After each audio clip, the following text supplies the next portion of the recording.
पटना से बांका जा रही राजेंद्र नगर टर्मिनल ट्रेन में उस समय अफरा तफरी मच गई जब चलती ट्रेन में एक यात्री का मोबाइल और 30,000 रुपये नगद चुराने की कोशिश की गई। यह घटना बरियारपुर और भागलपुर स्टेशन के बीच की है, जहां एक सतर्क यात्री की सूझबूझ से चोरी की बड़ी वारदात टल गई। जानकारी के अनुसार यात्री को अपने बैग में हलचल महसूस हुई तो उसने तुरंत निगरानी की और एक युवक को मोबाइल व पैसे निकालते रंगे हाथ पकड़ लिया। यात्री ने शोर मचाया, जिसके बाद आसपास के यात्रियों ने एकजुट होकर आरोपी को दबोच लिया और चलती ट्रेन में ही उसकी जमकर पिटाई कर दी। इस पूरी घटना का वीडियो सोशल मीडिया पर वायरल हो रहा है, जिसमें साफ देखा जा सकता है कि कैसे यात्रियों ने मिलकर चोर की धुनाई की और उसे ट्रेन के अंदर ही घेर लिया। ट्रेन के भागलपुर स्टेशन पहुंचने पर आरोपी को आरपीएफ पुलिस के हवाले कर दिया गया, जहां उससे पूछताछ की जा रही है। भागलपुर के कहलगांव स्थित एनटीपीसी प्लांट एक बार फिर स्थानीय लोगों की जान का दुश्मन बनता दिख रहा है। प्लांट के राख डैम से उड़ने वाली राख ने आसपास के इलाकों में हालात भयावह बना दिए हैं। एकचारी और भोलसर जैसे गांव में राख की परतें घरों, पानी, खाने और कपड़ों पर जम रही है। गर्मी में राख का स्तर इतना अधिक हो जाता है कि सांस लेना भी मुश्किल हो जाता है। इस राख के कारण कई लोग टीबी, कैंसर और त्वचा रोग से पीड़ित हैं। ग्रामीण संजू देवी ने बताया कि 15 साल पहले सब ठीक था, अब हर दिन राख खा रहे हैं। वहीं आरती कुमारी ने कहा कि हमने जमीन दी, अब खेत भी बर्बाद हो रहे हैं। जबकि सीता देवी ने कहा कि सुबह आंख खोलना मुश्किल, राख की परत जम जाती है। वहीं उमा देवी ने कहा कि रोज झाड़ू पोछा फिर भी राख भरा रहता है, भागने की नौबत आ गई है। मामले को लेकर जिलाधिकारी डॉक्टर नवल किशोर चौधरी ने माना कि राख समस्या है और बताया कि सड़क पर पानी का छिड़काव, बंद गाड़ियों से राख परिवहन जैसे निर्देश दिए गए हैं, लेकिन जमीनी हकीकत इससे बहुत दूर है। सवाल यह है कि क्या देश को रोशन करने वाला पावर प्लांट अपने आसपास अंधकार फैला रहा है। बच्चा उगाड़ दे तो उसमें इतना राख चल जाता है कि खानों को फेंकना पड़ता है, उठा कर खाना खा नहीं सकते हैं हम लोग। इतने छाए बहुत ज़्यादा उड़ता है यहाँ पे, बहुत परेशानी है हम लोगों को। दिन भर में तो 10 बार झाड़ू लगाना पड़ता है घर में, फिर भी घर नहीं साफ रहता है, इतना छाए उड़ता है। टीम जाती है गांव में, कुछ नहीं आता है सर, बस खाली बोलता है कि आता है, वो आता है, जांच वगैरह कुछ भी नहीं आता है, बस ऐसे बोलता है। बोला गया था कुछ गांव में बिजली फ्री करेंगे, कुछ भी बिजली फ्री नहीं करता है। बिजली फ्री करता है तो फिर पैसे लेना है इकट्ठा, पैसा 45,000 40 रुपया 1,000 रुपया महीना भर जाकर भरे जब बिजली बिल आया। बोला कैसे फ्री हो गया, लेकिन कहाँ 40,000 45,000 रुपया इकट्ठा भरना पड़ा हम लोग गरीब आदमी। एक तो फसल नहीं था, सब चीज़ एनटीपीसी में चला गया, प्लस में 10-5 कट्ठा बचा है, परवल भिंडी रोपे वो भी नहीं होता है, छाई से सब कुछ बर्बाद हो रहा है। हम लोग क्या खाएंगे, कैसे रहेंगे, बीवी बच्चा सब घुस जाता है, पूरा घर में घुसता है। तब क्या दिन भर में 10 बार झाड़ू लगाना पड़ता है, फिर भी नहीं रहता है सही घर। बर्तन तो उतने गंदा रहता है, बाल बच्चा सब परेशान है। कोई देखने सुनने वाला नहीं है, गरीब का कोई नहीं देखने है, कोई नहीं देखता है गरीब को। अपना अपना सब पड़ा है। जमीन संजू देवी। छाए से खराबी होता है, किस टाइप पौधा जो है बढ़ने नहीं देता है, पौधा से पत्ता से सुखड़ जाता है। हाँ, जमीन जो है बंजर बना देता है। जब तक छाई बंद नहीं होगा तो फसल नहीं होगा। क्या नाम है? सत्यनारायण सिंह। देखिए, फ्लाई ऐश एनटीपीसी के लिए एक वेस्ट प्रोडक्ट है और उस वेस्ट प्रोडक्ट को एनटीपीसी एक जगह संरक्षित करता है और संरक्षित करने के बाद जब वो ट्रांसपोर्ट लायक बनता है, उसके बाद हम लोग ट्रांसपोर्टेशन कराते हैं। तो एहतियातन दौर पे जितना भी फ्लाई ऐश का ट्रांसपोर्टेशन होता है उसको हम लोग ऊपर में कवर करवाते हैं, ट्रक को ऊपर में कवर करवाते हैं। दूसरा कि इलाके में पानी का छिड़काव भी हम लोग सुनिश्चित कराते हैं। तीसरा, जब तेज़ हवा चलती है तो हम लोग उस समय में उसके उठाव को बंद करा देते हैं ताकि आम जनों को असुविधा नहीं हो। इसके बावजूद हम लोगों ने इस तरीके से समाधान करके काफ़ी हद तक इसका समाधान निकाला है। यदि कोई समस्या होती तो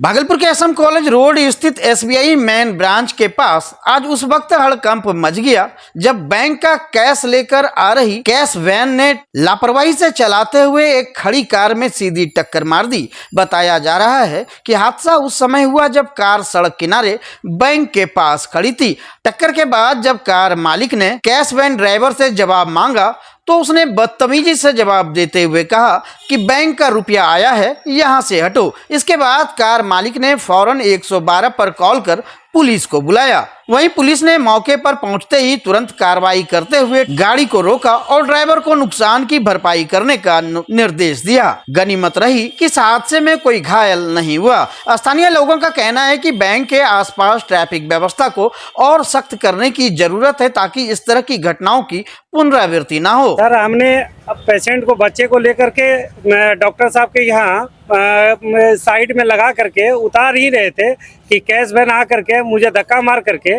और गाड़ी को क्षतिग्रस्त करके चला गया। जब हमने बोला कि इसका क्या होगा तो बोला कुछ नहीं कर सकते हैं, गार्ड साहब ने हमको हटा दिया। और इसके अलावे बोला हम उनसे बोले कि अगर अभी हम मर जाते तो क्या होता, बोला कि हम कुछ नहीं कर सकते हैं, इसके लिए आपको जो करना है जाइए कीजिए।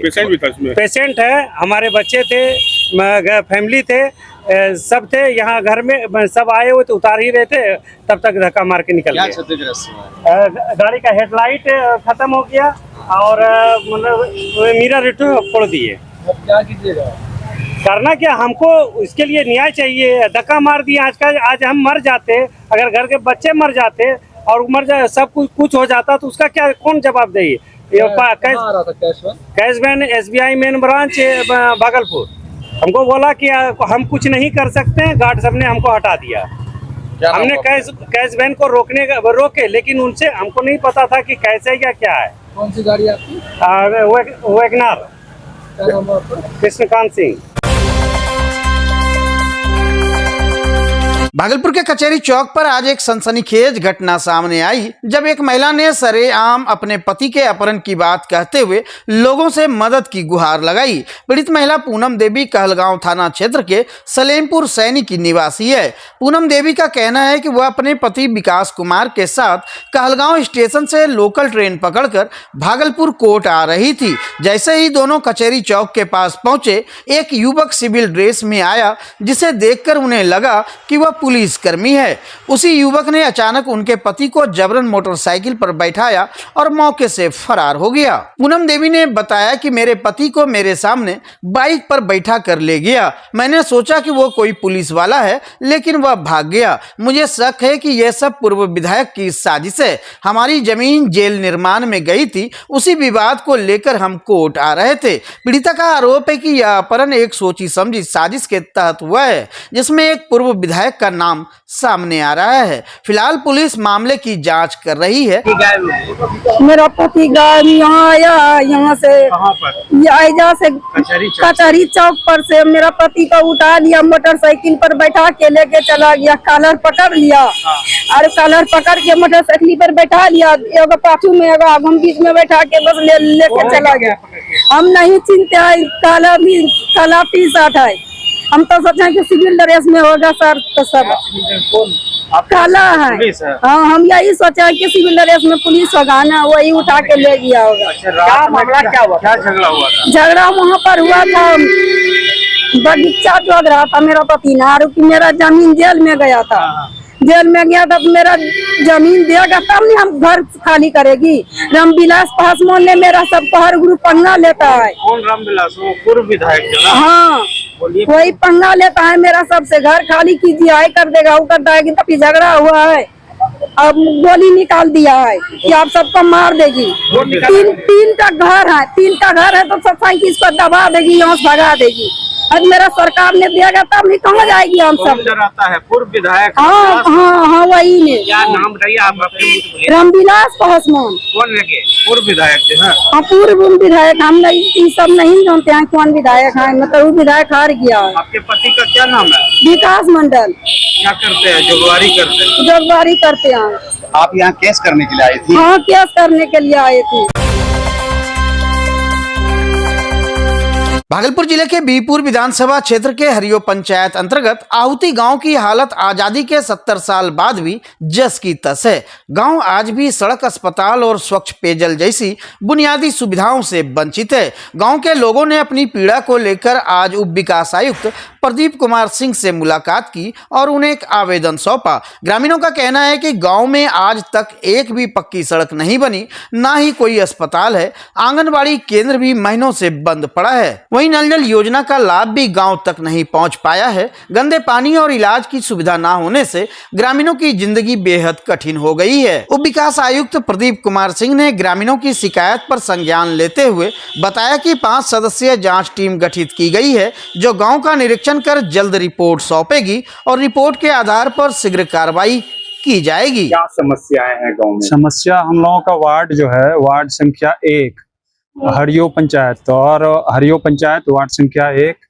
और प्रखंड विहपुर, और वहाँ जो है आज चूंकि हम लोगों का गांव जो है ये आपका कोसी किनारे से मोटा मोटी 6 किलोमीटर उत्तर है और सीमावर्ती जिला हम लोगों का मधेपुरा पड़ता है। तो हम लोगों के यहाँ कोई भी मतलब सिर्फ एक बिजली के अलावा और कुछ नहीं है, कोई सुविधा नहीं है, कोई सुविधा नहीं है। मूलभूत जो भी सुविधा उपलब्ध होना चाहिए वो सुविधा उपलब्ध नहीं है।